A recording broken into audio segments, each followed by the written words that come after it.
Tasha's heart stopped when she saw her clothes scattered across the front lawn like garbage after a storm. Her favorite blue dress hung from the mailbox, soaked from the morning dew. Her photo albums were splayed open on the wet grass, wedding pictures staring up at the gray sky like accusations. She sat in her car for 10 minutes, engine running, unable to move. This couldn't be real. This couldn't be her life. The house she had called home for 8 years looked the same: red brick, white shutters, the rose bush she had planted on their first anniversary still blooming by the porch. But everything was wrong. Tom stood in the doorway, his arms crossed over his chest. Even from the street, she could see his face was set in that cold expression she had grown to fear over the past few months. Behind him, a woman with long blonde hair peeked over his shoulder. Jessica. The woman who had been just a friend from work, until she wasn't. Tasha finally turned off the engine and walked toward the house, her work shoes clicking against the concrete driveway. Each step felt like walking through thick mud. Her chest was tight and she could barely breathe. "Tom," she called out, her voice shaking. "What is this? What are you doing?" He didn't move from the doorway. "You know what this is, Tasha. We talked about this. We talked about counseling. We talked about working things out." Her voice rose and she hated how desperate she sounded. "We didn't talk about you throwing my things on the lawn like trash." Jessica stepped out from behind Tom, wearing one of Tasha's robes. The sight of it made Tasha's stomach turn. "Maybe you should have thought about that before you became such a burden," Jessica said, her voice sweet like poison. Tasha stared at the woman who had destroyed her marriage. Jessica was younger, prettier, everything Tasha felt she wasn't anymore. But seeing her in that robe in Tasha's house made something fierce wake up inside her. "This is my house too," Tasha said, walking toward the porch steps. "My name is on the deed." Tom held up a hand to stop her. "Was on the deed. I bought out your half. Check your bank account." Tasha pulled out her phone with trembling fingers. The number on her screen made her legs weak. $5,000. That was it. That was her half of the house they had bought together, worked on together, made a home together. "5,000?" she whispered. "The house is worth $200,000. After the mortgage and fees, that's what was left," Tom said, but he wouldn't look her in the eyes.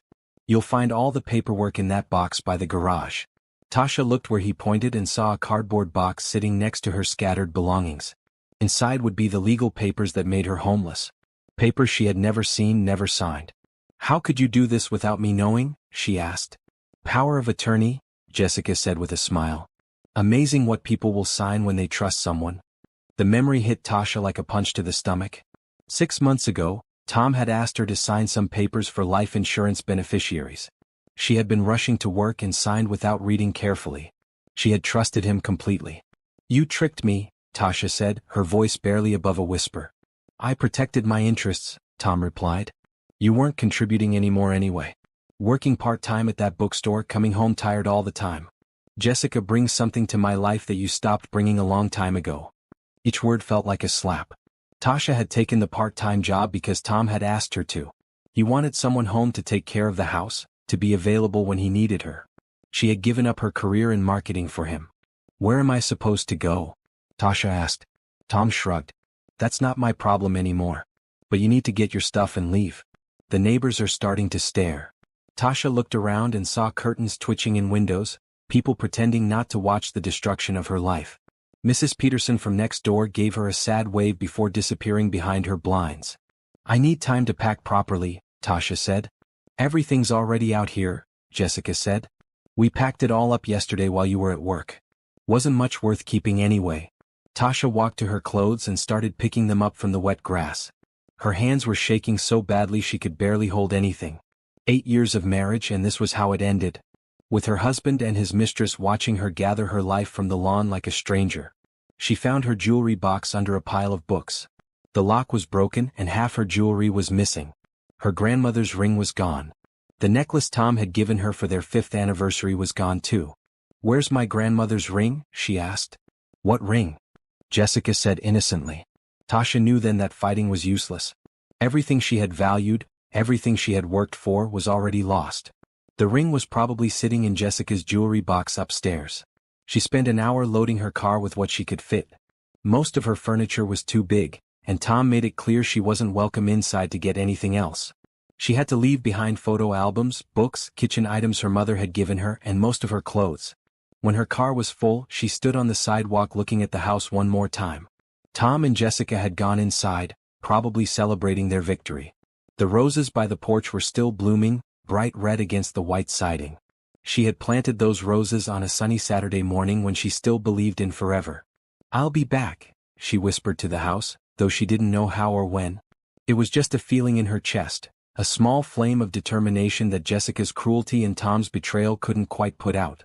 As she drove away, Tasha saw Tom's face in the front window watching her leave. For just a moment he looked sad, maybe even sorry. But then Jessica appeared beside him and he turned away. Tasha drove to the end of the street and pulled over, her whole body shaking with sobs she had been holding back. She had no home, barely any money, and no idea what to do next. But she was still breathing, still fighting, and that had to be enough for now. The worst part wasn't losing the house or even losing Tom. The worst part was realizing that the man she had loved and trusted for 8 years had been planning this betrayal for months, maybe longer. While she had been trying to save their marriage, he had been figuring out how to steal everything from her. But as Tasha sat in her car, surrounded by the pieces of her old life, something hard and determined began to grow in her chest. This wasn't the end of her story. This was just the end of the chapter where she was naive enough to trust people who didn't deserve it. The Sunset Motel was exactly as depressing as it sounded. The neon sign flickered between "no vacancy" and "weekly rates," casting sickly pink light across the cracked parking lot. Tasha sat on the thin mattress in room 12, staring at the water stain on the ceiling that looked like a map of nowhere. It had been 3 days since Tom kicked her out and she was already running out of money. The room cost $40 a night, and she had maybe $200 left after paying for gas and cheap fast food. Her credit cards were maxed out from when Tom had secretly used them to take Jessica on weekend trips. The divorce papers had arrived that morning, delivered by a man who looked apologetic as he handed her the manila envelope. Tasha had signed for them with a pen that barely worked, sitting on the motel room's single plastic chair while the delivery man waited awkwardly by the door. Inside the envelope was a letter from Tom's lawyer explaining that since she had already received her settlement from the house sale, she was entitled to nothing else. Her car, a 10-year-old Honda, was the only thing truly hers. Everything else, the furniture, the joint bank accounts, even her half of Tom's retirement fund, was gone. Tasha called her sister Linda in California, hoping for a place to stay while she figured things out. Linda's husband answered the phone. "Tasha? Linda's not here right now. Well, this is awkward. She told me not to give you money if you called." "I'm not asking for money," Tasha said, though she was. "I just need somewhere to stay for a few weeks. Look, I'm sorry about what happened with Tom, but Linda thinks you should have seen this coming. She says you were too dependent on him, and this is your chance to learn independence." The line went quiet except for the sound of children playing in the background. Linda's children, who called Tasha Aunt Tasha, and sent her drawings for her birthday. Children who would grow up hearing that their aunt was a failure who couldn't even keep her husband happy. "Can I at least talk to her?" Tasha asked. "She's really not available. But hey, good luck with everything." The dial tone felt like another door slamming in her face. Tasha set the phone down and stared at the wall. Even her own family thought this was somehow her fault. That night, she drove to the 24-hour diner on Highway 9 and sat in the back booth with a cup of coffee that cost $2. She made it last 3 hours, refilling it with the free coffee the tired waitress brought around every hour. The diner was full of people like her, people with nowhere else to go. Truck drivers grabbing quick meals between long hauls. Night shift workers coming off duty with exhausted faces. A woman about her age sat alone at the counter, staring at her phone and occasionally wiping her eyes. Tasha opened the newspaper someone had left behind and turned to the classified ads.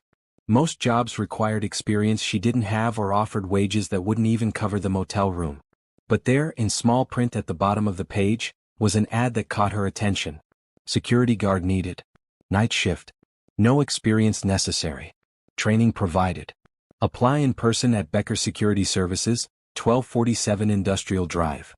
Security guard work wasn't something she had ever considered, but it was something. And night shift meant she could look for better jobs during the day. Tasha tore out the ad and put it in her purse. By the end of the week, she was living in her car. The motel manager, a thin man with kind eyes, had let her stay 2 extra nights without payment when she explained her situation. But business was business and he needed paying customers. He gave her a list of local shelters and wished her luck. Tasha parked behind a 24-hour grocery store where the manager said she could stay as long as she didn't make trouble. She kept her clothes in the back seat and washed up in the store's bathroom each morning before the day shift arrived. The nights were the hardest. Even with all the windows cracked, the car was stuffy and uncomfortable. Every sound made her jump: footsteps, car doors, voices in the parking lot. She hadn't realized how scary the world could be when you had nowhere safe to go. On her 6th night in the car, it started raining. Not just a gentle shower, but a hard, steady rain that found every tiny gap in her car's weather stripping. Tasha sat in the driver's seat, listening to water drip onto the floor mats, and finally let herself cry. She cried for the house with the red roses. She cried for the marriage that had been a lie longer than she knew. She cried for the sister who wouldn't take her calls and the friends who had chosen Tom's side in the divorce without even asking for her version of events.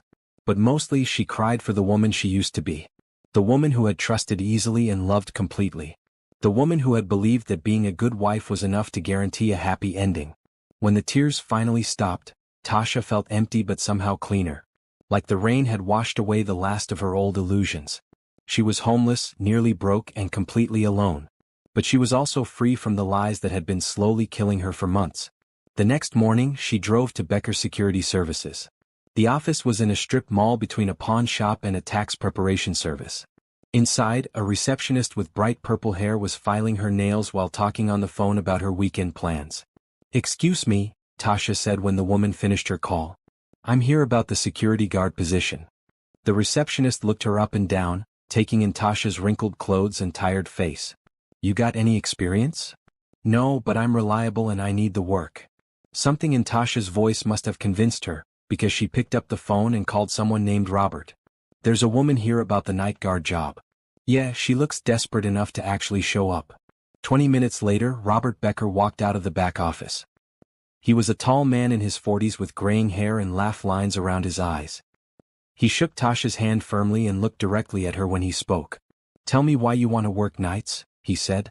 Tasha had practiced a professional answer about flexible schedules and career opportunities. Instead, she heard herself saying, "Because I'm living in my car and I need money for food." Robert nodded as if this was a perfectly reasonable answer. "Most people lie in interviews. I appreciate honesty. When can you start?" "Right now." "The job pays $12 an hour to start. After 90 days, if you're reliable, it goes up to 15. You'll work alone most nights, walking the perimeter of office buildings and making sure nobody breaks in. It's boring work, but it's honest work. You interested?" Tasha felt something loosen in her chest. $12 an hour wasn't much, but it was steady. It was a place to start climbing back up. "Yes," she said. "I'm very interested." Robert handed her a clipboard with paperwork. As she filled it out, he said, "There's a shower in the back office if you need to clean up before your shift.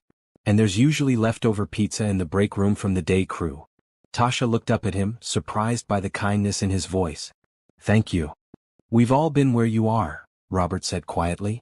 "The difference between people is what they do when they hit bottom. Some people stay down. Others use it as a place to push off from." That night, Tasha walked her first security rounds at a quiet office complex, checking doors and windows under the glow of parking lot lights. It wasn't glamorous work, but it was hers. For the first time in weeks, she felt like she had a purpose again. As she made her rounds, Tasha thought about Tom and Jessica, probably asleep in the house that used to be hers. They thought they had won. They thought they had destroyed her completely. But standing alone in the cool night air, wearing a uniform that actually fit and carrying keys that meant someone trusted her, Tasha felt the first stirring of something she hadn't felt in months: hope. 3 weeks into her security job, Tasha had developed a routine that kept her sane. She slept in her car during the morning hours, used the gym membership she couldn't afford to cancel for showers, and spent her afternoons looking for better opportunities. The work itself wasn't difficult. She walked the same routes every night, checking the same doors, writing the same reports. Most nights were completely quiet except for the occasional raccoon or stray cat. But the solitude gave her time to think, and thinking was both a blessing and a curse. Robert had been true to his word about the job being steady. Her first paycheck was direct deposited on a Friday morning, and seeing that money in her account even though it wasn't much made her feel human again. She celebrated by buying herself a hot breakfast at the diner instead of surviving on vending machine snacks. "You're looking better," said Dolores, the day shift waitress who had started recognizing her. "Less like you're carrying the world on your shoulders." "I got a job," Tasha said, cutting into her eggs. "It's not much, but it's something." Honey, something is everything when you're starting from nothing, Dolores said, refilling Tasha's coffee cup. I've been there myself. Twice actually.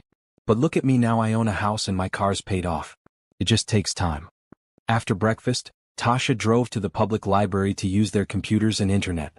She had started applying for day jobs online, hoping to find something that paid better than security work. Her background was in marketing, but those jobs required references from her previous employer, a company owned by Tom's best friend, who made it clear he wouldn't be giving her any recommendations. Tasha Patterson? She looked up from the computer to see Monica Williams, a woman she had worked with 5 years ago at a different marketing firm. Monica looked successful in her tailored suit and expensive bag. Monica. How nice to see you, Tasha said, hoping her voice sounded normal. I heard about you and Tom. I'm so sorry. Monica's expression was sympathetic but curious. Are you working anywhere now? Tasha felt her cheeks burn with embarrassment. Here she was, unwashed and wearing the same clothes she had worn for 3 days, sitting at a public library computer because she couldn't afford internet. I'm between opportunities right now, Tasha said, which was technically true. Well, if you're looking for work, you should know that Hartwell Industries is expanding their marketing department. They're looking for someone with experience in social media campaigns. Tasha's heart jumped. Hartwell Industries was one of the biggest companies in the city. A job there could change everything. Do you think they'd consider me? She asked. Monica hesitated for just a moment, long enough for Tasha to understand that her current appearance wasn't exactly interview-ready. The hiring manager is Jessica Chen, Monica said carefully. I could put in a word for you, but you'd need to make a strong impression. The competition is pretty fierce. Tasha spent the rest of the day preparing for an interview that didn't exist yet. She used her last $20 to get her clothes cleaned at the laundromat and her hair cut at a discount salon. The haircut wasn't great, but it was professional enough. That evening, she called Hartwell Industries and managed to get through to Jessica Chen's assistant. She explained her background and requested an interview. The assistant was polite but non-committal. They would review her resume and get back to her. 3 days later, the call came. Jessica Chen would see her Friday at 2 p.m. Tasha had never wanted anything more in her life. This job could mean an apartment, decent food, maybe even the chance to start saving money. She spent 2 days practicing answers to interview questions, researching the company and planning what she would wear. Friday arrived gray and drizzly. Tasha changed into her best outfit in the gym bathroom and drove to Hartwell Industries headquarters, a gleaming glass building downtown. The lobby was all marble and fresh flowers, the kind of place where she used to belong. Jessica Chen was younger than Tasha had expected, maybe 35, with short black hair and designer glasses. Her office overlooked the city and everything about it screamed success. Tell me about your most recent work experience, Jessica said after the basic pleasantries. Tasha had prepared for this question, but not for how it would feel to answer it. I took some time off to focus on my marriage, she said. But before that, I managed social media campaigns for several major clients at Harrison Marketing. And why are you looking to return to work now? The question hung in the air like a challenge. Tasha could lie, make up some story about being ready for new challenges. Instead, she found herself telling the truth. I'm recently divorced and I need to rebuild my career and my financial stability. Jessica nodded, making notes on Tasha's resume.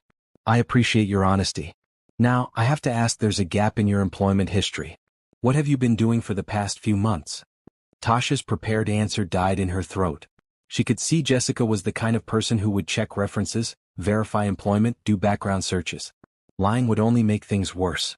I've been working as a security guard while I looked for opportunities in marketing, she said. Jessica's pen stopped moving. Security guard? Night shift. It's honest work, and it's given me time to keep up with industry changes and prepare for interviews like this one. The rest of the interview felt like a formality. Jessica asked technical questions about marketing strategies and social media platforms, and Tasha answered them well. But she could see in Jessica's eyes that the decision had already been made. We'll be making our decision early next week, Jessica said, standing up to signal the interview was over. Thank you for coming in. Tasha left the building knowing she wouldn't get the job. Not because she wasn't qualified, but because she had been honest about working security. In Jessica's world, people didn't fall that far and then climb back up to corner offices. That night at work, Robert found her sitting in the security office, staring blankly at the monitor showing feeds from various cameras.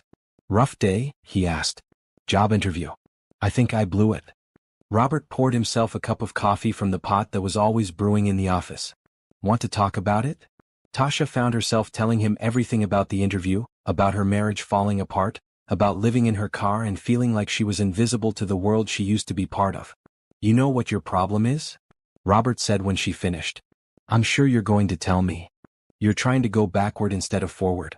You want to get back to where you were, but where you were didn't make you happy. If it had, your husband wouldn't have been able to destroy it so easily. Tasha stared at him. Are you saying this is my fault? I'm saying maybe it's not about getting your old life back. Maybe it's about building a better one. The phone rang before Tasha could respond. As Robert answered it, she thought about what he had said.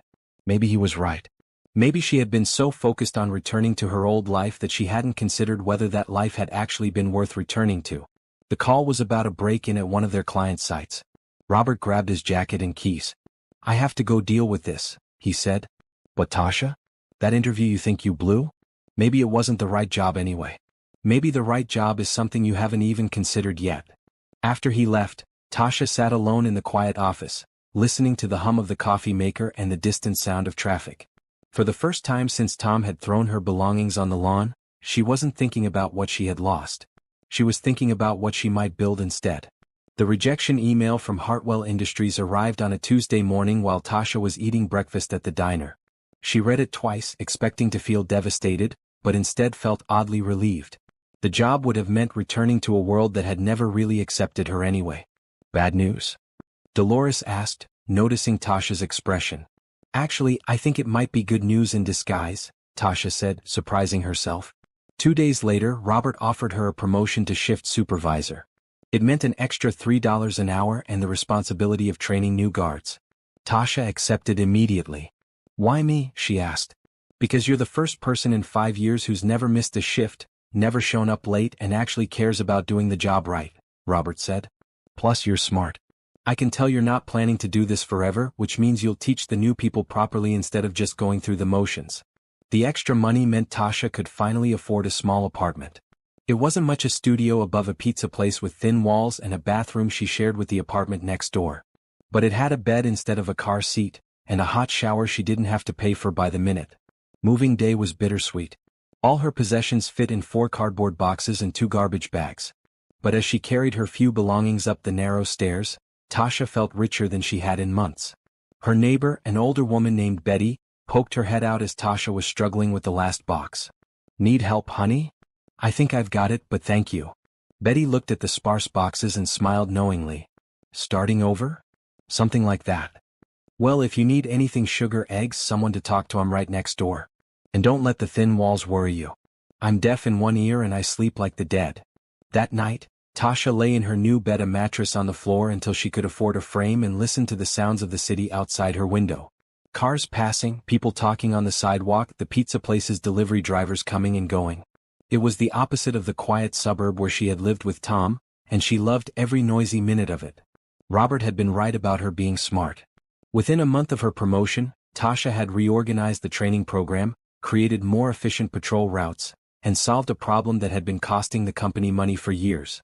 Their clients were noticing the improved service. You're wasted in security, Robert told her one evening as they reviewed the monthly reports. Have you ever thought about starting your own business? With what money? Tasha laughed. You don't need much money to start a consulting business. You've got a brain and you understand customer service. That's more than half the battle right there. The idea stayed with her. During her quiet patrol rounds, Tasha started paying attention to the businesses she was protecting. She noticed which ones seemed well-run and which ones had problems. The coffee shop in the Morrison building was constantly getting broken into because they left cash in an unlocked drawer overnight. The law firm on 5th Street had expensive equipment sitting in plain view of street-level windows. She started making suggestions in her reports. Small things at first: recommendations for better lighting, ideas for securing valuable items, observations about foot traffic patterns that might affect security needs. One morning, she got a call from Patricia Morrison, the owner of the coffee shop. I got your report about our security issues, Patricia said. Would you be willing to meet with me to discuss some improvements? Tasha had never done consulting work before, but she said yes. They met the next afternoon, and Tasha spent an hour walking through the shop, pointing out vulnerabilities and suggesting solutions. Most of her recommendations were simple and inexpensive: moving the cash register away from the window, installing a small safe for overnight cash storage, changing the locks to something more secure. How much would you charge to write up a formal security assessment? Patricia asked. Tasha had no idea what to charge, so she made up a number that seemed reasonable. $200? Patricia agreed immediately, which made Tasha realize she had probably quoted too low. But it was her first consulting job and $200 was $200. The assessment took her 3 days to complete. She researched similar businesses, studied crime statistics for the area, and created a comprehensive report with specific recommendations and cost estimates for each improvement. Patricia was so impressed that she asked Tasha to implement some of the changes personally. Then she recommended Tasha to 2 other business owners in the area. Within 2 months, Tasha had a small but growing consulting business on the side. She was still working nights at Becker Security, but her days were filled with meetings, site assessments, and research. She had business cards printed and opened a separate bank account for her consulting income. "Look at you," Betty said one evening as Tasha came home carrying a briefcase she had bought at a thrift store. "All professional and businesslike." "I'm trying," Tasha said. "You're succeeding," Betty corrected. "There's a difference." The apartment was starting to feel like home. Tasha had bought a used couch and a small table from a furniture consignment shop. She had plants on the windowsill and actual food in the refrigerator. Her car was paid off, her credit cards were slowly getting paid down, and she had even managed to save a little money. One Saturday morning she was grocery shopping when she saw a familiar face in the produce section. Tom was standing by the bananas, looking older and more tired than she remembered. For a moment their eyes met across the store. Tasha's first instinct was to hide, to avoid the awkward confrontation. But something had changed in her over the past few months. She walked over to him. "Hello, Tom." "Tasha." He looked uncomfortable, shifting from foot to foot. "You look good." "Different." She was wearing jeans and a simple sweater, clothes she had bought with her own money. Her hair was longer now and she had gotten used to wearing less makeup. She felt more like herself than she had in years. "How are things?" she asked, genuinely curious. "Fine. Good. Jessica and we're doing well."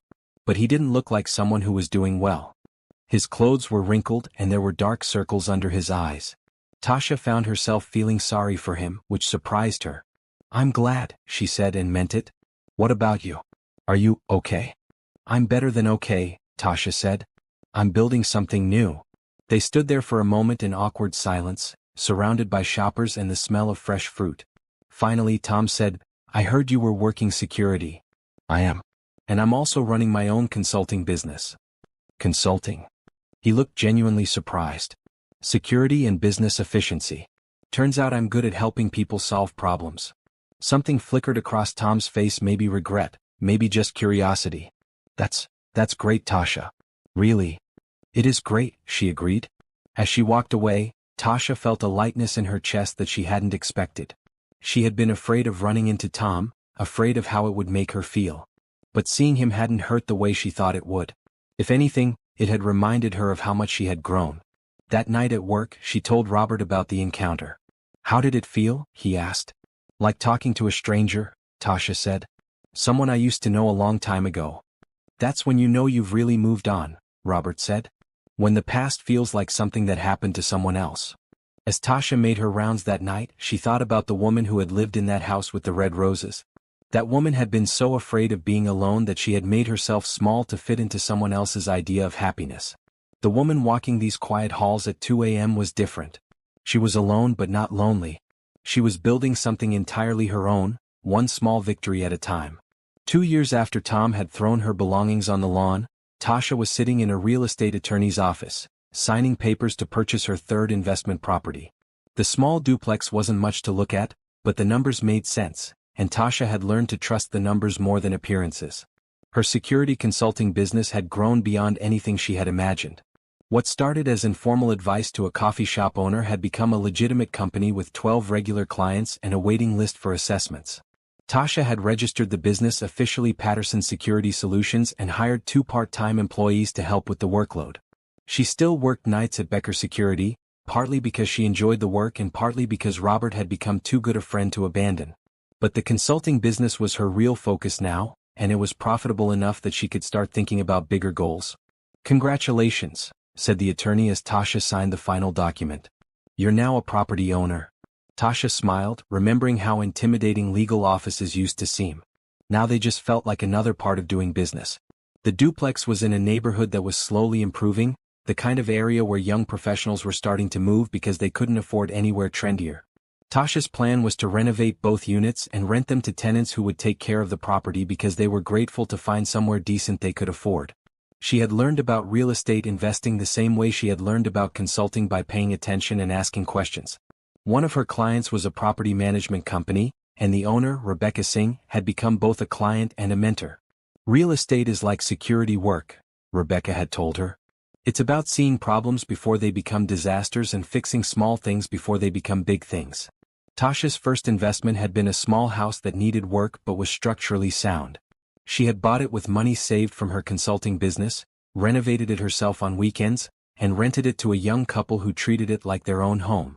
The monthly rent was more than enough to cover the mortgage, taxes, and maintenance, with money left over for Tasha to save toward the next purchase. The second property had been easier because she had a track record. Banks were willing to work with her now that she could show consistent income from multiple sources and a history of successful property management. Now, with the third property, Tasha was starting to feel like a real investor rather than someone who just got lucky. She had a system for evaluating properties, a network of contractors she trusted, and enough experience to spot both opportunities and problems. "You're becoming quite the businesswoman," Robert said when she told him about the latest purchase. They were having their usual end-of-shift coffee in the security office, a ritual that had become one of the highlights of Tasha's week. "I learned from the best," she said, raising her coffee cup in a mock toast. "I didn't teach you about real estate. You taught me to pay attention, to see what other people miss. That's the most important skill in any business." Robert smiled, but Tasha noticed he looked tired lately. He had been working longer hours, taking on responsibilities that should have been shared with other staff members. "Are you okay?" she asked. "You seem stressed." "The business is growing faster than I can keep up with," he admitted. "I keep thinking I should hire someone to help with the administrative side, but I don't trust just anyone with the books and client relationships." An idea began forming in Tasha's mind, but she didn't say anything yet. She had learned to think ideas through completely before acting on them. That weekend, Tasha drove through her old neighborhood for the first time since the divorce. She told herself she was looking at potential investment properties, but really she just wanted to see how she felt about being back. The neighborhood looked the same, well-maintained houses with neat lawns and two-car garages. Middle-class dreams made manifest in brick and vinyl siding. Tasha drove slowly down Maple Street, past the house where Mrs. Peterson still lived, past the corner where she used to wait for the bus when her car was being repaired. And then she was in front of her old house. The red roses by the porch were overgrown and unpruned. The lawn needed cutting, and there was a stack of newspapers by the front door that suggested no one had been home for several days. One of the shutters was hanging crooked, and the paint on the front steps was peeling. Tasha parked across the street and sat in her car, studying the house that had once represented everything she wanted from life. It looked smaller than she remembered and somehow sadder. A car pulled into the driveway, Tom's car, though it looked like it hadn't been washed in months. Tom got out, moving slowly like someone much older than his actual age. He looked around the yard with an expression of defeat, then walked to the front door without seeming to notice Tasha watching from across the street. As he fumbled with his keys, Tasha noticed something else. There was a "for sale" sign in the front yard, partially hidden behind the overgrown roses. Her heart started beating faster. The house was for sale. That evening, Tasha called her real estate agent, an energetic woman named Carmen who had helped her with her investment properties. "I need you to find out everything you can about a house," Tasha said, giving Carmen the address. "Looking to expand into that neighborhood? It's pretty established.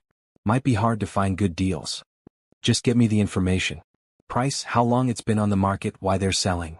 Carmen called back the next morning with details that made Tasha's chest tight with a mixture of satisfaction and sadness. "The house has been on the market for 4 months, Carmen said. "They started at $210,000, then dropped to $195,000, and now they're asking $180,000. My contact at the listing agency says it's a divorce situation and they need to sell quickly." Tasha did quick math in her head. The house was worth at least $200,000 if it was properly maintained. At $180,000, even with the work it clearly needed, it would be a good investment. But more than that, it would be poetic justice. "What do you think they'd take?" Tasha asked. "In this market with that much time sitting unsold? Maybe $160,000, $165,000 if they're desperate." Tasha had enough cash for a substantial down payment, and her credit was good enough now to qualify for an investment property loan. She could buy the house, renovate it properly, and either rent it or sell it for a profit. Or she could just own it. The house that Tom had stolen from her through legal trickery and betrayal. Set up a showing, Tasha said. When do you want to see it? Tasha thought about Tom's tired face, about the overgrown roses and the peeling paint. About the woman who had once planted those roses believing in forever. As soon as possible.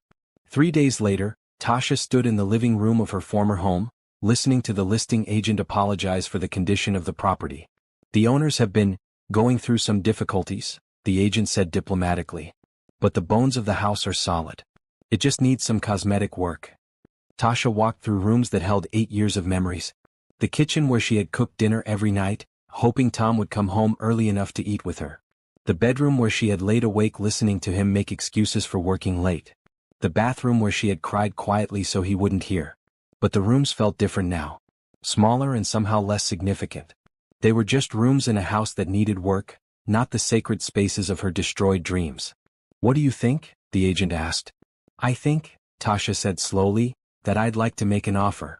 That night, Tasha sat in her apartment above the pizza place, looking at the offer contract she was about to sign. Betty knocked on the door with a plate of homemade cookies and sat down at Tasha's small kitchen table. You look like someone trying to make a big decision, Betty said. I'm buying a house. The house I used to live in with my ex-husband. Betty raised her eyebrows. That sounds complicated. It is. But it also feels right somehow. Like completing a circle. Are you buying it for revenge or for business? Tasha had been asking herself the same question. Both maybe. But mostly because it's a good investment. And because I want to prove something. What do you want to prove? That I'm not the same person who got thrown out of there 2 years ago. That I'm not someone who can be destroyed by other people's cruelty. Betty nodded thoughtfully. Honey, I think you already proved that just by surviving and building what you've built. But sometimes we need to prove things to ourselves more than to other people. Tasha signed the offer that night and submitted it the next morning. The response came back within hours. Accepted with a closing date 3 weeks away. She was going to own her old house. The house where Tom had betrayed her, where Jessica had worn her robe and smiled while Tasha's life fell apart. But this time she would own it completely. No shared deed, no mortgage she couldn't afford, no dependence on anyone else's goodwill or honesty. This time the house would be entirely hers. The closing on the house went smoothly, which felt anticlimactic after all the emotional buildup. Tasha sat in the attorney's office, signing document after document, officially becoming the owner of 247 Maple Street. The same address where her mail had been forwarded for 8 years, where she had changed her last name to Patterson after marrying Tom. Congratulations, the attorney said, handing her the keys. You're now the proud owner of a fixer-upper. Tasha drove to the house that afternoon, parked in the driveway that used to be hers, and walked up to the front door. The key turned easily in the lock, and she stepped into the empty living room. Without furniture, the house looked even smaller than she remembered. There were dark rectangles on the walls where pictures used to hang, and the carpet was stained and worn. The whole place smelled faintly of cigarettes, which was new. Tom had never smoked when they were married. Tasha walked through each room methodically, making notes on her phone about what needed to be fixed. The kitchen faucet dripped. The bathroom tile was cracked. The hardwood floors under the carpet were original but would need refinishing. The red roses outside were so overgrown they blocked half the front window. It was going to take at least 3 months and $15,000 to get the house ready to rent. But Tasha had the money, the time, and most importantly, the motivation. She was in the basement checking the furnace when her phone rang. Robert's name appeared on the screen. Where are you? He asked. You sound like you're in a cave. I'm in the basement of my new investment property. The one you were so secretive about? When do I get to see it? Tasha hesitated. She hadn't told Robert or anyone else that she had bought her old house. It felt too personal, too loaded with history to explain easily. It's going to need a lot of work before it's worth showing off, she said. I like seeing potential. How about this weekend? Maybe when I get further along with the renovations. After she hung up, Tasha continued her inspection. In the master bedroom she found something that made her stop cold. Scratched into the wood trim around the closet door were the initials, TP plus JM, with a heart drawn around them. Tom and Jessica had carved their initials into the trim like teenagers. In the house that had been Tasha's home, in the bedroom where Tasha had slept for 8 years.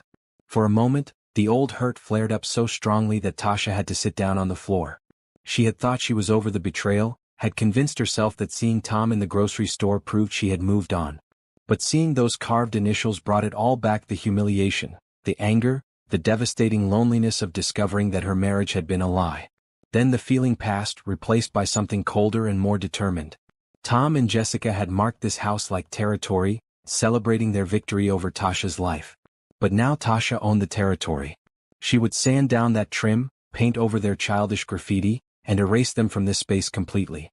That evening, Tasha sat in her apartment and made a detailed plan for the renovation. She would start with the essentials: plumbing, electrical, HVAC. Then cosmetic improvements: paint, flooring, fixtures. She would make the house better than it had ever been when she lived there with Tom. But first, she had another plan to execute. Tasha opened her laptop and created a new email account under a business name, Heritage Property Solutions. Then she drafted a letter to Tom, offering to buy any furniture or personal items he might have left behind when he moved out.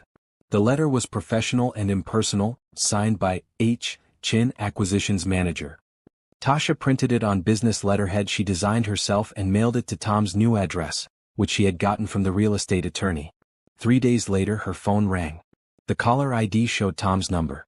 "Is this Heritage Property Solutions?" Tom's voice sounded strained. "Yes, this is Helen Chin," Tasha said, disguising her voice slightly. "You received our letter about furniture acquisition?" "Yeah, but I'm confused. I don't have any furniture to sell. I moved out of that house months ago. Our records show you were the previous owner of 247 Maple Street. We purchased the property recently and found some items left behind. We're hoping to contact the former owners before disposing of anything." "What kind of items?" Tasha had walked through the empty house, but she improvised. "Some tools in the garage, a few boxes in the attic, some garden equipment. Nothing valuable, but we prefer to check before throwing things away." I don't need any of that stuff. You can dispose of it." "Are you sure? We're having an estate sale company evaluate everything this weekend. You're welcome to come by and claim anything you'd like to keep."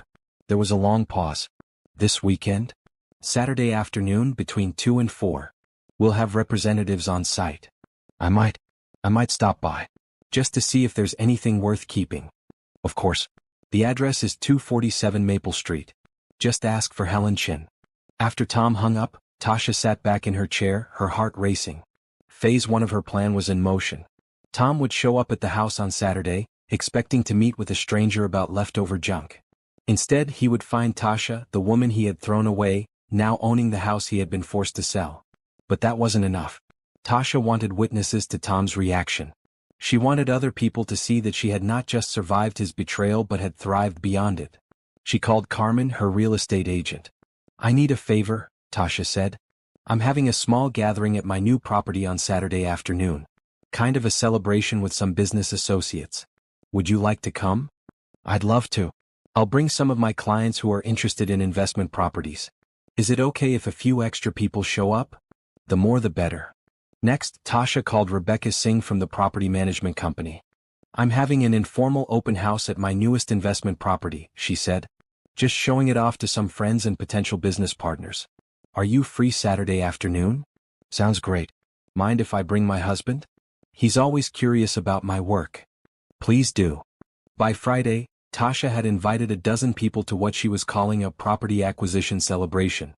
She bought wine and cheese, rented a few folding tables, and prepared to host the most important party of her life. Saturday morning, Tasha arrived at the house early to set up. She wore a navy blue dress that she had bought for client meetings, professional but elegant, expensive but not flashy. Her hair was styled, her makeup was perfect, and she wore the diamond earrings she had bought herself for her birthday. She looked like success. More importantly, she felt like it. Carmen arrived first, bringing 3 other real estate agents and 2 clients looking for investment properties. Rebecca came with her husband and a business partner who was interested in Tasha's consulting services. Robert showed up with a bottle of champagne and a confused expression. "What exactly are we celebrating?" he asked. "New beginnings," Tasha said, which was true enough. By 2 o'clock, there were 15 people in the house, admiring Tasha's renovation plans and discussing the neighborhood's investment potential. Tasha moved through the crowd, playing the role of successful businesswoman and property investor. At 2:30, she saw a familiar car pull up outside. Tom sat in his car for several minutes, looking at the house and the cars parked in front of it. Tasha watched him through the front window, her heart beating so fast she was sure everyone could hear it. Finally he got out of the car and walked toward the front door. He looked older and more tired than he had in the grocery store, wearing a wrinkled shirt and pants that hung loose on his frame. Tasha opened the door before he could knock. "Hello, Tom," she said clearly, loud enough for her guests to hear. The color drained from his face. "Tasha? What are you doing here?" "I live here," she said simply. "Well, I own here. This is my house now." Tom looked past her at the well-dressed people holding wine glasses and discussing property values. His mouth opened and closed like a fish out of water. "I don't understand," he said finally. "It's simple," Tasha said, stepping onto the porch so they were eye to eye. "You sold this house because you needed money. I bought it because I could afford to. And now I'm showing it off to my friends and business associates." Behind her, Tasha could hear the conversations getting quieter as her guests realized something significant was happening. "But you were working security. You were living in your car." "That was 2 years ago," Tasha said. "A lot has changed since then." Tom stared at her, taking in her appearance, her confidence, the successful life she had built from the ashes of what he had destroyed.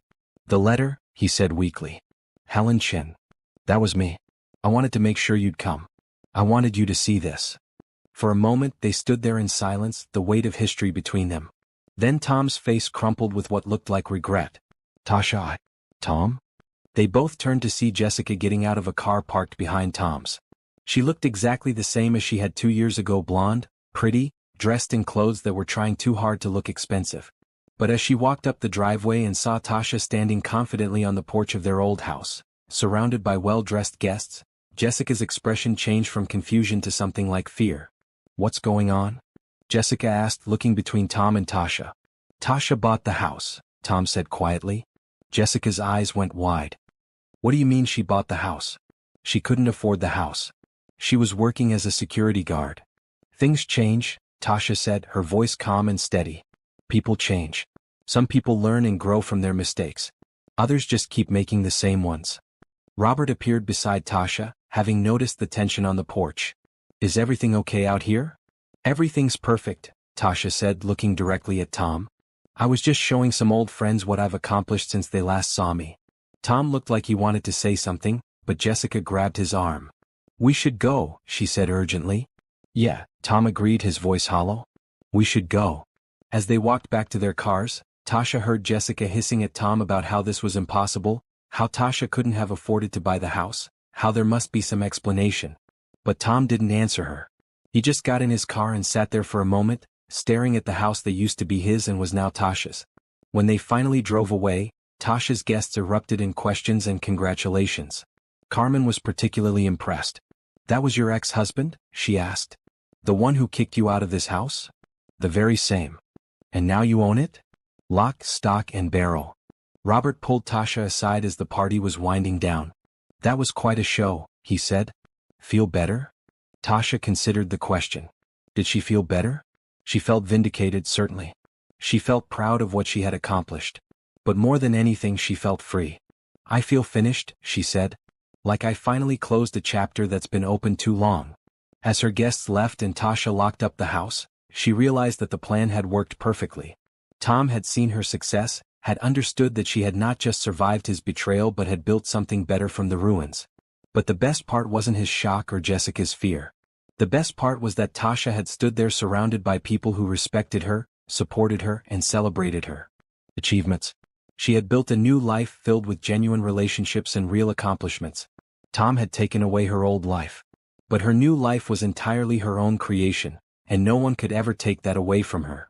Word spread quickly through the neighborhood about Tasha's party at the old Patterson house. Mrs. Peterson called the next morning, her voice bubbling with excitement and curiosity. "Tasha, honey, is it true? Did you really buy your old house back?" "I did, Mrs. Peterson." "Good for you. That Tom never deserved you anyway. And that woman he moved in with, well, I won't say what I think about her, but I will say the whole neighborhood was relieved when they finally left." "They were having problems?" "Oh, honey, the fighting was terrible. Police came by twice for noise complaints. And the yard went to pieces, weeds everywhere, newspapers piling up. It was such a shame to see the house looking so neglected." After hanging up with Mrs. Peterson, Tasha drove to the house to start the renovation work. She had hired contractors to handle the major repairs, but she wanted to do some of the work herself. There was something satisfying about personally fixing what had been broken. She started with the red roses. They were so overgrown they were more like a thorny wall than a flower garden. Tasha spent the morning carefully pruning them back, remembering how proud she had been when she first planted them as a young bride. "Those roses were beautiful when you lived here before," said a voice behind her. Tasha turned to see Mr. Rodriguez from across the street. He was an older man who had always been friendly when she lived in the neighborhood. "I'm hoping to bring them back," Tasha said, wiping sweat from her forehead. "You know, I have to tell you something. After you left, I felt bad about how things went down. Tom came around asking if anyone had seen you taking things that didn't belong to you. Like you were some kind of thief." Tasha felt her stomach tighten. "What did you tell him?" "I told him the only thief I saw was the one who stole a good woman's home while she was at work. Made it clear I wasn't interested in helping him paint you as the bad guy. Thank you for that. It was the right thing to do. And seeing you here now, successful and strong, well, it proves that sometimes justice takes its own time, but it comes around eventually." As Mr. Rodriguez walked back to his house, Tasha continued working on the roses. Each cut of the pruning shears felt therapeutic, like she was cutting away the overgrowth of the past 2 years. Her phone rang while she was loading the clippings into garbage bags. It was an unknown number, but she answered anyway. "Is this Tasha Patterson?" The voice was female, nervous. "Yes. This is Jessica Morrison. I think we need to talk." Tasha almost dropped the phone. "I'm sorry, what? Please don't hang up. I know you have every reason to hate me, but I need to see you. Can we meet somewhere?" Tasha's first instinct was to say no, to hang up and never think about Jessica again. But curiosity won out over anger. "Why would you want to meet with me?" "Because I owe you an apology. And because I need to tell you some things about Tom that you deserve to know." They agreed to meet at a coffee shop downtown that afternoon. Tasha almost canceled 3 times, but something about Jessica's voice, the nervousness, the genuine-sounding regret, made her keep the appointment. Jessica was already there when Tasha arrived, sitting in a corner booth with her hands wrapped around a coffee cup like she was trying to absorb its warmth. She looked different than she had on Saturday, older, more tired, less confident. "Thank you for coming," Jessica said as Tasha sat down across from her. "I'm not sure why I did. Because you're a better person than I am." Jessica looked directly at Tasha for the first time. "I owe you a huge apology. What I did to you, what we did to you, was cruel and wrong." Tasha had imagined this conversation many times over the past 2 years, but she had never expected Jessica to sound so genuinely remorseful. "Why now?" Tasha asked. "Why apologize now?" "Because seeing you on Saturday, seeing what you've accomplished, made me realize what kind of person I helped destroy. And because living with Tom for 2 years has taught me exactly what kind of man I helped destroy you for." Jessica's hands were shaking as she reached for her coffee. "He's not the person you married, Tasha. I don't know if he ever was or if something changed him, but the man I've been living with, he's bitter and angry and he blames everyone else for his problems." "What do you mean?" "He lost his job 6 months after you left. Said his boss was jealous of his success, but I found out later he was caught falsifying sales reports. Then he couldn't find another job in his field because word got around about what he'd done." Tasha felt a strange mix of satisfaction and sadness.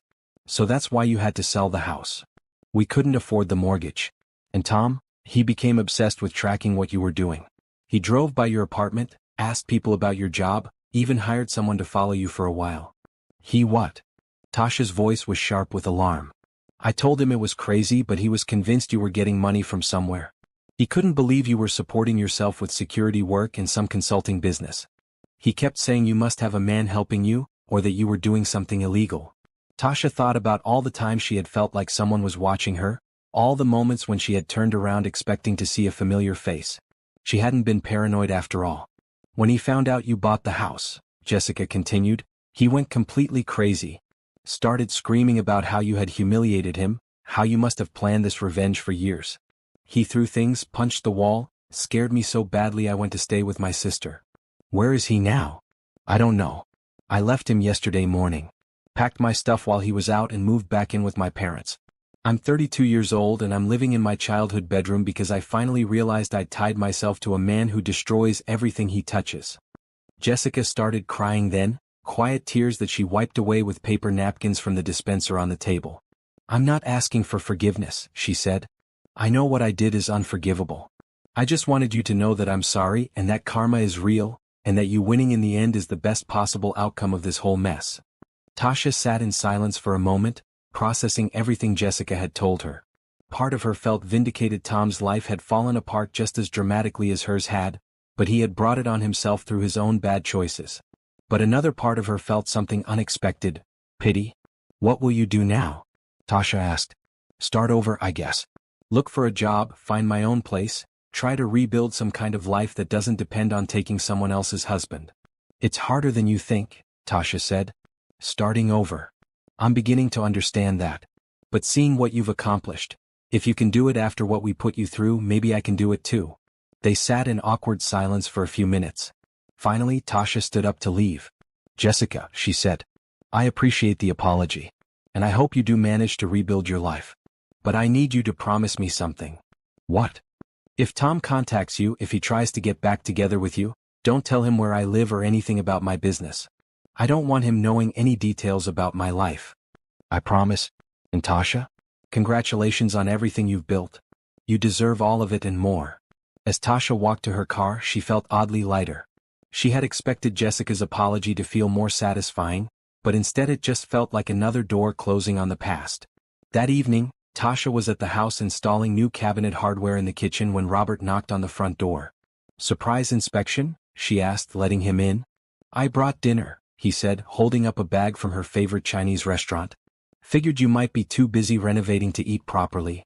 They sat on the floor of the empty living room, eating takeout from paper containers while Tasha told him about her meeting with Jessica.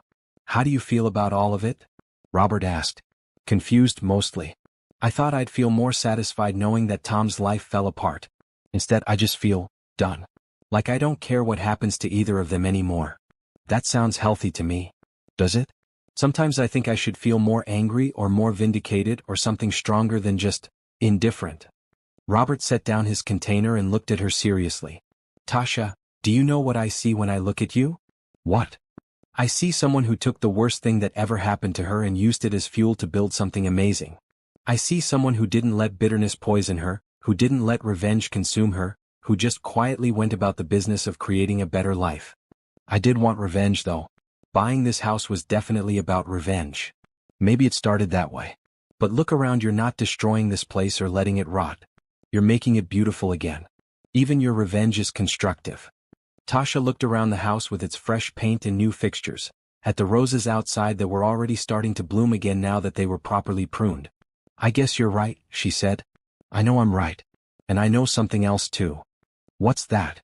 Robert moved closer to her on the floor, his expression suddenly serious. "I know that I've been falling in love with you for months, and I was waiting for the right time to tell you, and I'm starting to think there's never going to be a perfect time, so I'm just going to say it now." Tasha's chopstick stopped halfway to her mouth. "Robert, I know the timing is weird, sitting on the floor of your ex-husband's house eating Chinese food. But I've watched you rebuild your entire life from nothing, and I've been honored to be part of that journey, and I'd like to be part of whatever comes next if you'll have me." Tasha set down her food and looked at this man who had been her boss, her mentor, her friend, and now maybe something more. Robert, who had given her a job when she was living in her car. Who had taught her to see opportunities instead of obstacles. Who had supported every crazy idea she'd had without ever making her feel like she owed him anything. "Robert," she said slowly, "I think I've been falling in love with you too. I just didn't want to admit it because I was afraid of messing up the best friendship I've ever had. So what do we do about it?" Tasha looked around the house that had once represented her greatest failure and now represented her greatest triumph. She thought about Tom and Jessica, still destroying themselves with bitterness and bad choices. She thought about the woman she used to be, so afraid of being alone that she'd made herself small to fit into someone else's life. That woman was gone. The woman sitting here now knew her own worth, trusted her own judgment, and wasn't afraid of taking chances on happiness. "I think," Tasha said, moving closer to Robert, "that we see what happens next." When he kissed her, surrounded by the smell of fresh paint and the warm glow of her own success, Tasha felt like she was finally, truly home. Tasha woke up the next morning in her apartment above the pizza place, but for the first time in months she didn't immediately start planning her day around work. Instead, she lay in bed thinking about Robert's kiss and what it might mean for their future. Her phone buzzed with a text from him. "Good morning. No pressure about last night, but I hope you don't regret it." She typed back, "No regrets." Coffee later? I'll bring donuts. Tasha smiled and got out of bed feeling lighter than she had in years. She was in love with a good man who respected her, supported her dreams and made her laugh. After everything she had been through, it felt almost too good to be true. She spent the morning at the house, directing the contractors who were installing new hardwood floors in the bedrooms. The house was starting to look like something from a home improvement magazine, clean, modern, but still warm and welcoming. Robert arrived at noon with coffee and donuts from the bakery downtown. They sat on the front porch steps, watching the contractors work and talking about their plans for the weekend. I've been thinking, Robert said, about what you said yesterday about this house being partly about revenge. What about it?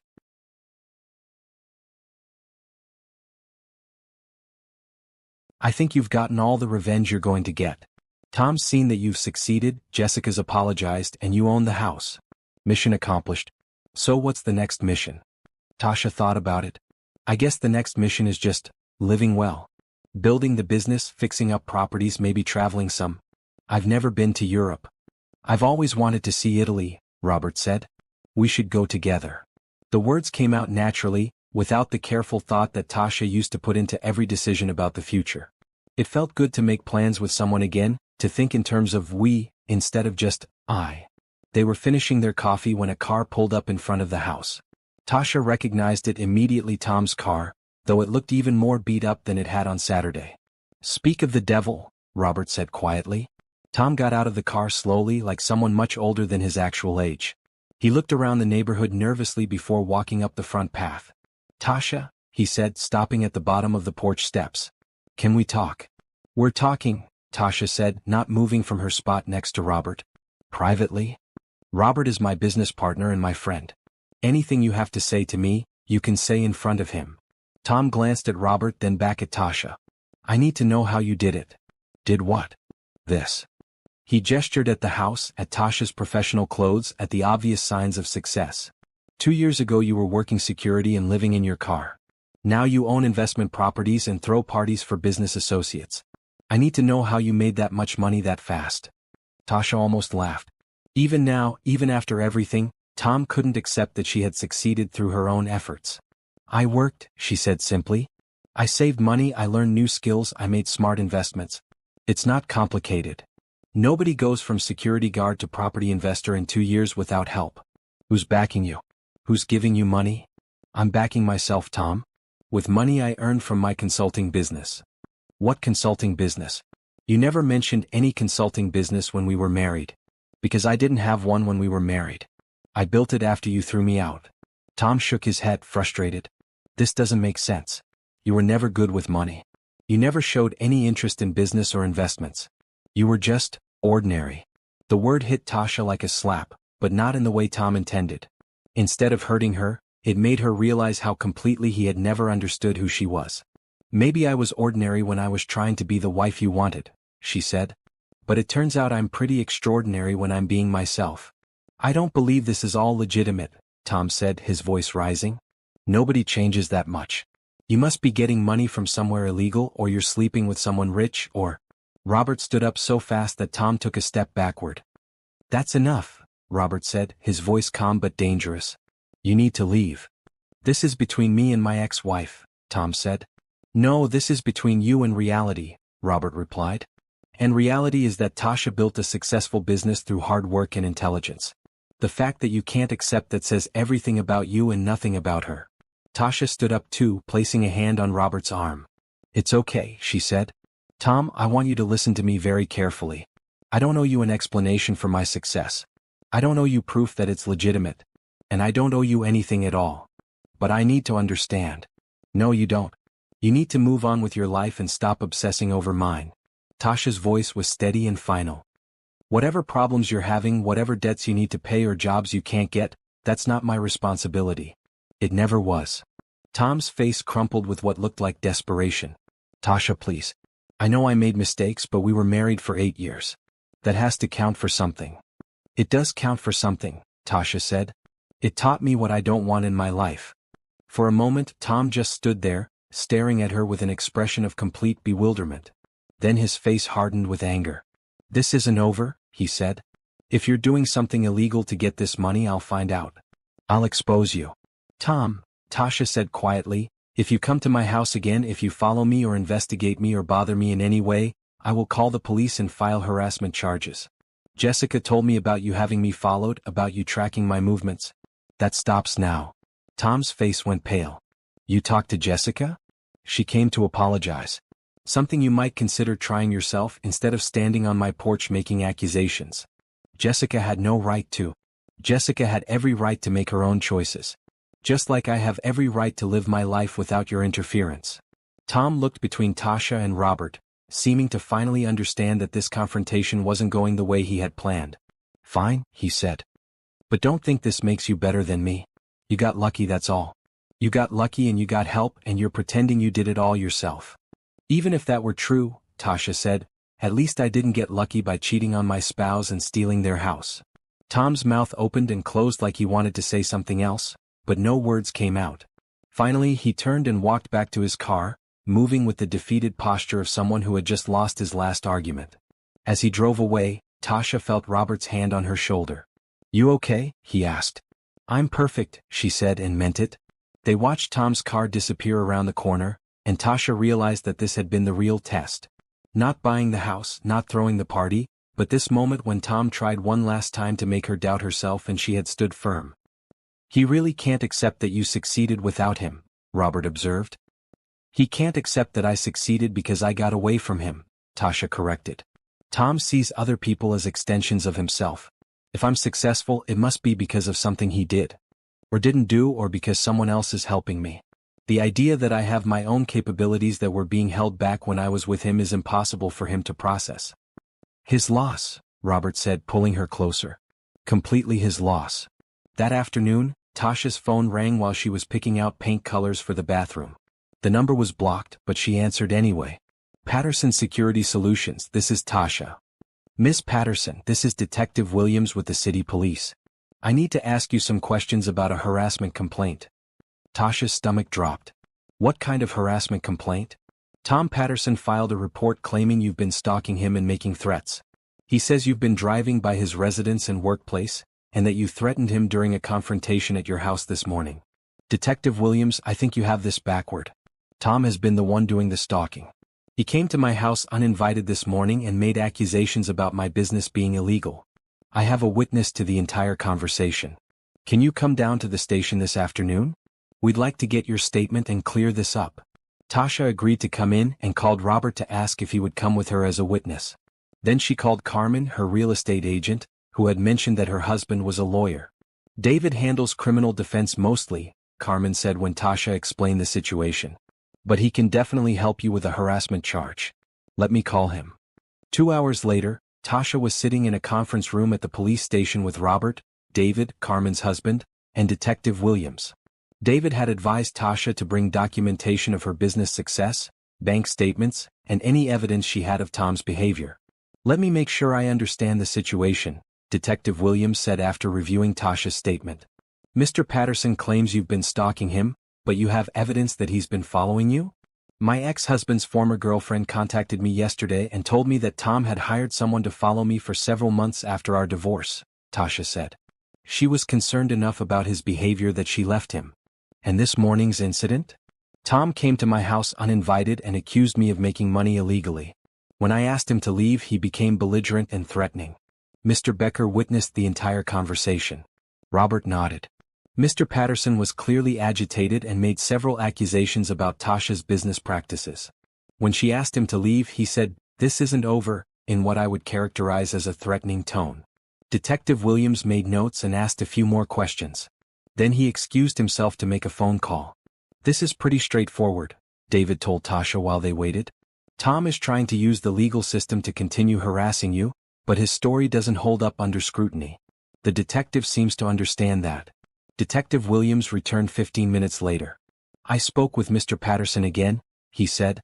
"Based on the evidence and witness statements you've provided, I'm going to recommend that he withdraw his complaint. I'm also going to suggest that both of you file restraining orders against each other to prevent any further contact." "I don't want a restraining order," Tasha said. "I just want to be left alone." "The restraining order would legally guarantee that," David said. "I'd recommend it." Tasha agreed and spent another hour filling out paperwork. By the time they left the police station, the sun was setting and Tasha felt emotionally drained. Dinner? Robert suggested. Somewhere nice with wine? That sounds perfect. They went to a small Italian restaurant downtown, the kind of place with checkered tablecloths and candles and wine bottles. Over pasta and red wine, Tasha felt herself finally relaxing. I keep thinking this is the end of it, she said. That Tom will finally give up and move on. But every time I think it's over, something else happens. The restraining order will help, Robert said. And honestly, I think seeing you today, seeing how together you are, how clearly you've moved on might finally convince him that he can't get back into your life. I hope so. I'm tired of looking over my shoulder. You shouldn't have to. You've built something amazing, Tasha. You deserve to enjoy it without constantly dealing with your past. As they shared tiramisu for dessert, Robert reached across the table and took her hand. I have something to ask you, he said. What? How would you feel about making our partnership official? Not just personal but business too. I've been thinking about expanding Becker Security, maybe adding a consulting division. You've already proven you can build that side of the business. Tasha stared at him. Are you offering me a job? I'm offering you a business partnership. Equal shares, equal decision-making, equal profits. Patterson Becker Security Solutions. Robert, that's huge. Are you sure? I've never been more sure of anything. You're the smartest business person I know and I trust you completely. Plus, I get to work with you every day. Tasha thought about it. Combining their businesses would create something much bigger and more profitable than either of them could build alone. Robert had the established client base and reputation.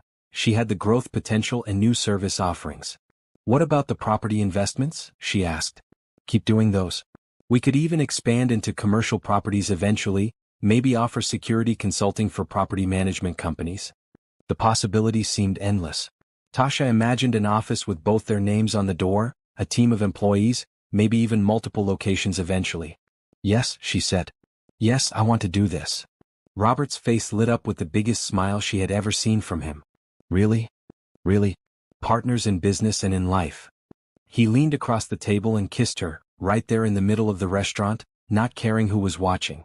As they walked back to their cars, hand in hand under the streetlights, Tasha thought about how different her life looked now compared to 2 years ago. She had lost a house and gained 3 houses. She had lost a husband who never valued her and found a partner who saw her potential. She had lost the illusion of security and gained actual security built on her own abilities. Tom could file all the complaints he wanted, make all the accusations he could think of. None of it could touch what she had built because she had built it honestly and she had built it to last. More importantly, she had built it to be hers, completely and forever. 3 months later, Tasha was standing in the fully renovated house on Maple Street, putting the finishing touches on what would soon become a rental property. The transformation was complete: new floors, fresh paint, updated kitchen, and beautifully landscaped yard with the red roses blooming better than they ever had when she lived there as Tom's wife. Patterson Becker Security Solutions had officially launched the week before, and they already had more business than they could handle. Tasha had hired 2 additional consultants and was training them on her assessment methods. Robert was handling the traditional security contracts while she focused on the consulting side and their expansion into property management security. The restraining order had worked. Tom hadn't contacted her or come near her property since the incident at the police station. According to Mrs. Peterson, he had moved out of town entirely, though she wasn't sure where he had gone. The house looks incredible, said Carmen, who had stopped by to take final photos for the rental listing. You're going to have no problem finding tenants for this place. Thanks. It feels good to see it finished. Tasha's phone buzzed with a text from Robert. Emergency at the office. Can you come in? Her heart skipped a beat. Robert never called anything an emergency unless it was serious. She locked up the house and drove to their new office space, a converted warehouse that Robert had found in the Arts District. The parking lot was full, which was strange for a Saturday afternoon. Tasha hurried inside, expecting to find some crisis with a client or a security breach at one of their sites. Instead, she found the office decorated with flowers, balloons, and a banner that read, "Congratulations, Tasha." All their employees were there, along with Carmen and her husband, Rebecca Singh and her family, Betty from the apartment next door, Mrs. Peterson, Mr. Rodriguez, and even Dolores from the diner. Everyone was smiling and holding glasses of champagne. What's going on? Tasha asked, completely confused. Robert appeared from behind the crowd, wearing his best suit and carrying a small velvet box. Tasha's hands flew to her mouth as she realized what was happening. Tasha Patterson, Robert said, dropping to one knee in front of her. You are the strongest, smartest, most incredible woman I have ever met. You took a life that was falling apart and built something beautiful from the pieces. You turned betrayal into success and loneliness into love. Tasha was crying now, but they were happy tears. I love your determination, your kindness, your refusal to let other people's cruelty make you cruel. I love how you see potential where other people see problems. I love that you never gave up even when giving up would have been easier. Robert opened the ring box, revealing a simple but elegant diamond solitaire. I want to spend the rest of my life building things with you, businesses, properties, memories, maybe a family if we're lucky. Tasha, will you marry me? The room was completely silent except for the sound of Tasha crying. She looked around at all the faces of people who had supported her, believed in her, and celebrated her success. These people had become her chosen family, and Robert was the center of it all. Yes, she said, her voice shaking with emotion. Yes, of course I'll marry you. The room erupted in cheers and applause as Robert slipped the ring onto her finger and stood up to kiss her. Tasha felt like her heart might burst with happiness. How did you arrange all this? She asked when they finally broke apart. I had help, Robert said, gesturing to the crowd of their friends. Carmen suggested the office as a location. Betty made the banner. Mrs. Peterson provided the guest list for your old neighbors. Rebecca brought the champagne. You all knew about this? Tasha asked the crowd. Honey, we've been planning this for weeks, said Dolores. Robert wanted to make sure everyone who cared about you could be here to celebrate. Tasha hugged everyone, accepting congratulations and admiring her ring. It wasn't the biggest diamond she had ever seen, but it was perfect, classic, elegant, and completely her style. I can't believe you managed to keep this a secret, she told Robert. It wasn't easy. Especially when you kept asking why I was working late so much. I thought you were avoiding me because you were having second thoughts about our relationship. Never, Robert said firmly. The only second thoughts I had were about whether I was good enough for you. Robert Becker, you gave me a job when I was living in my car. You taught me to see my own potential. You supported every crazy idea I had and helped me build a business from nothing. You are exactly good enough for me. Carmen raised her glass of champagne. I'd like to make a toast, she said. To Tasha, who proved that the best revenge is living well. And to Robert, who was smart enough to recognize an extraordinary woman when he saw one. To Tasha and Robert, everyone chorused, raising their glasses. As the party continued around them, Tasha and Robert stepped outside onto the loading dock behind the office for a moment of privacy. Are you happy? Robert asked. I'm more than happy. I'm grateful. 2 years ago, I thought my life was over. I thought losing Tom in the house meant I had lost everything that mattered. I had no idea that losing all of that would lead me to something so much better. Do you ever think about how different things would be if Tom hadn't kicked you out? Tasha considered the question. Sometimes. But honestly, I think we would have stayed married and been miserable. I would have kept trying to be the person he wanted instead of discovering who I really was. I never would have started my own business or learned that I was capable of supporting myself. So in a weird way, you're grateful to him? I'm grateful for the lesson. I'm grateful that I learned I was stronger than I thought. But I'm not grateful to Tom personally. What he did was cruel and wrong, regardless of how it turned out for me. Robert nodded. I just want to make sure you're marrying me for the right reasons. Not because you're grateful or because I represent security after a difficult time. Tasha turned to face him fully, taking his hands in hers. Robert, I'm marrying you because you see me clearly and love what you see. Because you challenge me to be better without trying to change who I am. Because you make me laugh and support my dreams and kiss me like you mean it. I do mean it. I know you do. And I love you not because you rescued me, I rescued myself. I love you because you're the kind of man worth building a life with. They kissed again as the sun set behind the city skyline, painting everything in shades of gold and pink. So, Robert said when they broke apart, where do you want to get married? Somewhere simple. Maybe the garden behind the house on Maple Street?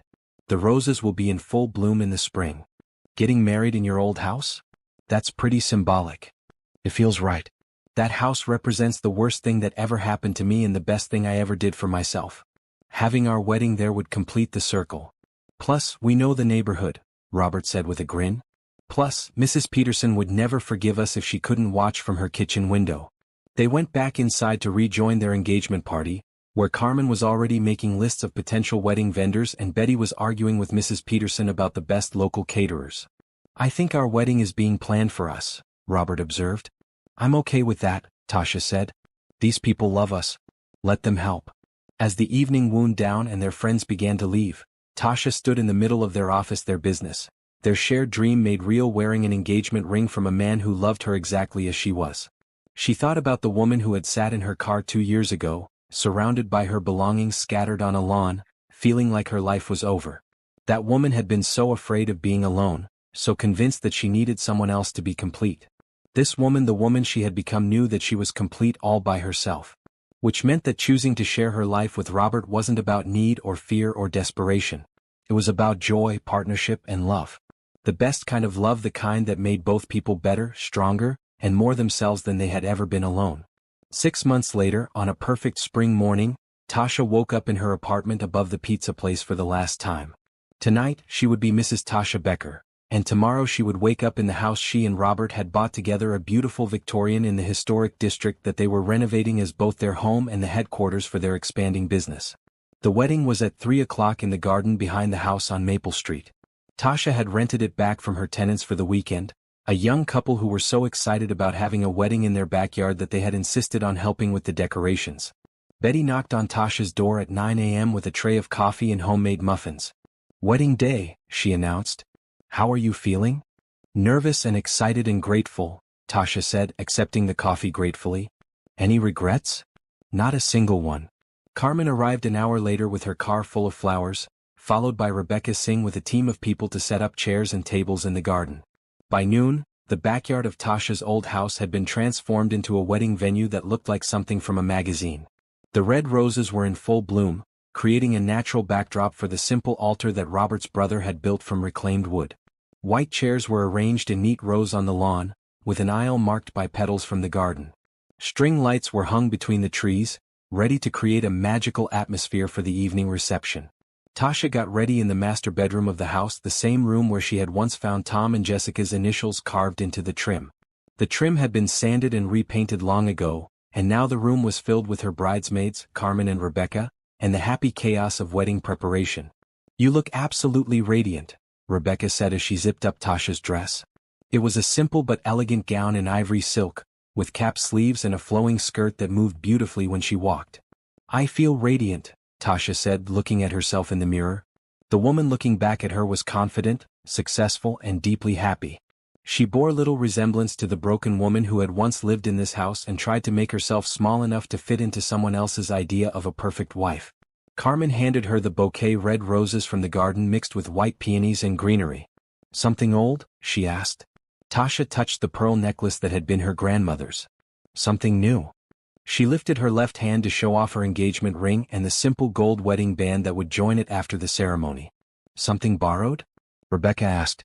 Tasha indicated the vintage hair clip that Betty had lent her, a family heirloom that had been worn by 3 generations of Betty's family members on their wedding days. "And something blue?" Carmen finished. Tasha lifted the hem of her dress to reveal bright blue shoes, comfortable flats that she could walk in easily and that made her smile every time she looked at them. "Perfect," Rebecca declared. "You're ready?" Downstairs, the guests were beginning to arrive. Tasha watched from the bedroom window as people filled the garden, their employees, their clients who had become friends, neighbors from both her old and new neighborhoods, and Robert's family who had driven in from 3 states away for the wedding. Mrs. Peterson was in the front row, wearing her best dress and a hat with flowers on it. Mr. Rodriguez was there with his wife, both of them beaming. Dolores had closed the diner early to attend, and half the regular customers had come with her. "Look at all these people," Tasha said to her bridesmaids. "2 years ago I thought I had no one. Now look. You built this community," Carmen said. "You invested in relationships the same way you invested in properties, carefully, thoughtfully, and with an eye toward long-term value." The music started, a string quartet that Robert had hired to play in the garden. Tasha's chest tightened with emotion as she heard the familiar strains of Pachelbel's canon drifting up through the open windows. "It's time," Rebecca said gently. Tasha had chosen to walk down the aisle alone. Not because she didn't have anyone to give her away, but because she was giving herself freely, completely, and with full knowledge of her own worth. She walked through the house one more time, through the kitchen where she had once cooked meals hoping to make Tom happy, through the living room where she had sat alone so many evenings wondering why she felt lonely in her own marriage, past the front door where Tom had stood 2 years ago telling her she was nothing more than a burden. The woman who had lived in this house was gone. The woman walking through it now was someone entirely different, someone who knew her own strength, who had built her own security, who was choosing love from a position of power rather than fear. She stepped out the back door and onto the small porch that overlooked the garden. Everyone stood and turned to look at her, and the love on their faces was almost overwhelming. But her eyes went immediately to Robert, standing at the altar in his navy blue suit with a boutonniere made from one of her roses. He was smiling so widely that she could see it even from across the garden, and there were tears in his eyes. Tasha walked down the aisle slowly, taking time to smile at each person who had come to celebrate with them. These people had supported her, believed in her, and helped her build the life she was living now. They were her chosen family, and their presence made this moment perfect. When she reached the altar, Robert took her hands and squeezed them gently. "You look beautiful," he whispered. "You look pretty good yourself," she whispered back. The ceremony was simple and heartfelt. They had written their own vows, promising to support each other's dreams, to be honest even when it was difficult, and to build something together that was stronger than either of them could create alone. "I promise to see you clearly and love what I see," Tasha said, her voice strong and clear. "I promise to be your partner in all things business and personal, triumphs and challenges, ordinary days and extraordinary adventures. I promise to encourage your independence even as I offer you my complete commitment," Robert replied. "I promise to celebrate your successes, support you through difficulties, and love you exactly as you are while growing alongside you into whoever we become." When the minister pronounced them husband and wife, the garden erupted in cheers and applause. Robert kissed her with enthusiasm that made several guests chuckle, and Tasha felt like her heart might burst with happiness. During the reception, as they danced to their first song as a married couple under the string lights and the stars, Tasha looked around at the garden where she had once planted roses as a hopeful young bride. "Do you think she ever imagined this?" Robert asked, following her gaze. "Who?" "The woman who planted these roses the first time. Do you think she could have imagined that someday you'd be dancing at your second wedding in the same garden?" Tasha thought about it. "I think she imagined a happy ending," she said finally. "She just didn't know what form it would take. And now I know that the best happy endings are the ones you create for yourself." As the evening wound down and their guests began to leave, Tasha and Robert stood in the garden surrounded by the remnants of their wedding celebration. Tomorrow they would drive to Italy for their honeymoon, the trip to Europe that Tasha had dreamed about for years. When they returned, they would move into their new house and continue building their business and their life together. But tonight, they stood in the place where Tasha's old life had ended and her new life had begun, surrounded by the roses that had survived neglect and come back stronger than ever. "Any final thoughts about this house?" Robert asked. Tasha looked at the red brick walls, the white shutters, the front porch where Tom had stood and told her she was worthless. Then she looked at the garden where they had just been married, at the roses blooming in the moonlight, at her husband's face filled with love and respect. "I'm grateful," she said. "Grateful that I lost it, grateful that I got it back, and grateful that I'm strong enough now to let it go again." "Ready to go home?" Robert asked. Tasha looked at her husband, her partner, her friend, her future, and smiled. "I am home," she said. "As long as I'm with you, I'm home." They walked hand in hand to their car, leaving behind the house that had once broken Tasha's heart and had ultimately given her the strength to build something better. The roses would keep blooming in the garden, cared for by new tenants who would create their own memories in the space. And Tasha would keep building her new life, one choice at a time, surrounded by people who valued her and supported her dreams. She had learned that the best revenge really was living well, but more importantly, she had learned that living well had nothing to do with revenge and everything to do with choosing joy, growth, and love. The woman who had once been thrown away like garbage had become someone who could never be thrown away again, because she knew her own worth and refused to accept anything less than she deserved. It was the best kind of happy ending, the kind that was really just the beginning of something even better. Thank you so much for reading Tasha's journey from heartbreak to triumph. To heart. I hope this story inspired you and reminded you that sometimes our worst moments can become the foundation for our greatest successes. Tasha's transformation from a woman who lost everything to someone who built an empire shows us that we're all stronger than we know. I'd love to hear from you. What was your favorite moment in Tasha's journey? Have you ever had an experience where something that seemed like a disaster actually led to something better? Which character did you connect with most and why? If you were in Tasha's situation, what would you have done differently? Your comments and thoughts mean the world to me, so please share your reactions below.